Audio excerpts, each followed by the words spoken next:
जी students, आज के lecture में हम फॉर्म को ही कंटिन्यू करेंगे और हम आज फॉर्म को बनाने का एक नया तरीका सीखेंगे विदाउट एनी स्टेप। कि आप सिंपली जिस टेबल का फॉर्म बनाना है उसके ऊपर आपने क्लिक करना है और यहाँ पे क्रिएट टैब के अंदर फॉर्म्स ग्रुप में आपको एक फॉर्म की ऑप्शन मिलेगी, इसको आपने सिंपली क्लिक कर देना है।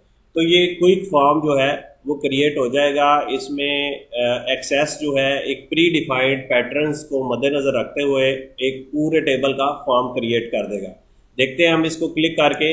जैसे ही हमने क्लिक किया तो अब हमारे पास ये एक फॉर्म आ गया है जो कि अभी इसका लेआउट व्यू है।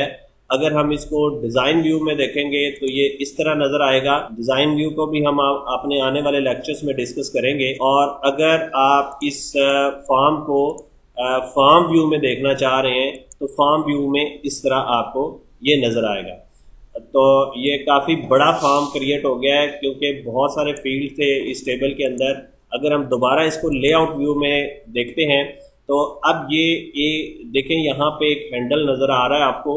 ये पूरे फॉर्म को हैंडल करेगा कि आप इसको आगे पीछे ऊपर नीचे जो है वो मूव कर सकते हैं इस हैंडल पकड़ के अपनी मर्जी से। तो ये था स्टूडेंट्स क्विक फॉर्म जो है क्रिएट करने का तरीका। क्रिएट टैब में फॉर्म्स ग्रुप में आपने फॉर्म पे क्लिक करना है तो क्विक फॉर्म जो है वो खुद ब खुद जो है वो क्रिएट हो जाएगा।